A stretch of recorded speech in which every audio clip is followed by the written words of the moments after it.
Hello, friends. I'm Father Frank Pavone, National Director of Priests for Life, the largest ministry in the Catholic Church dedicated exclusively to restoring protection to children yet in the womb.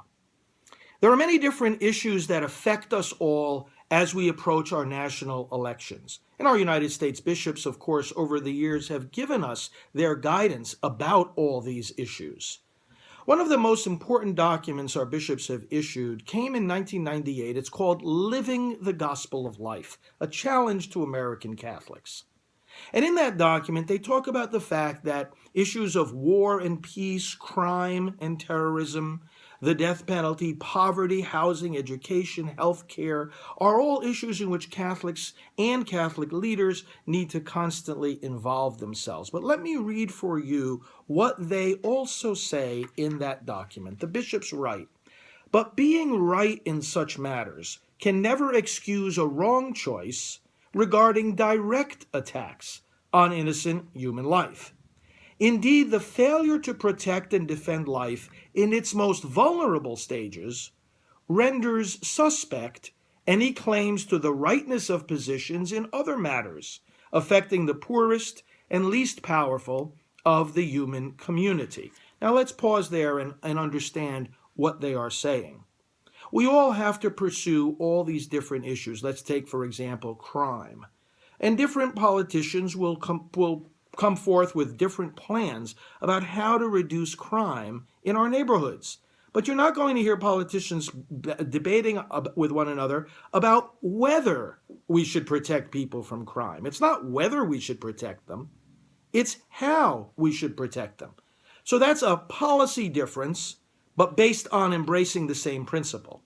But when it comes to direct attacks on human life, such as abortion, the question is not how best to protect those little children. The question is whether to protect them at all. So now this is not just a disagreement about policy, it's a disagreement about principle. And so it makes us a different kind of people, in fact, a different kind of government that thinks it has the authority to authorize the killing of a baby. Government officials can differ in the best ways to protect children, and all the rest of us for that matter, but you can't allow a difference in the question of whether to protect them. The bishops go on and explain it this way. If we understand, they write, the human person as the temple of the Holy Spirit, the living house of God, then these latter issues fall logically into place as the crossbeams and walls of that house. All direct attacks on innocent human life, such as abortion and euthanasia, strike at the house's foundation. These directly and immediately violate the human person's most fundamental right, the right to life. Neglect of these issues is the equivalent of building our house on sand. Such attacks cannot help but lull the social conscience in ways ultimately destructive of other human rights. And that's what Pope Francis has also said. All human rights are interconnected. If a government can take away the right to life, well, they can take away your other rights too. In fact, once you destroy that child in the womb, you've also destroyed her education, her health care, her right to work, her right to vote, and all her other rights. Brothers and sisters, we will never succeed in building a society that feeds the poor if we can't feed our own flesh and blood. We will never succeed in building a society that protects those guilty of crime on death row if we can't build a society that protects the innocent children. We'll never build a society that can welcome immigrants across the border of our country if we can't even welcome children across the border of the womb. We'll be building on sand, as the bishops have said.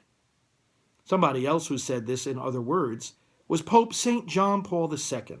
Back in 1988, he wrote these words: "The common outcry which is justly made on behalf of human rights, for example, the right to health, to home, to work, to family, to culture, is false and illusory if the right to life, the most basic and fundamental right, and the condition for all other personal rights, is not defended with maximum determination."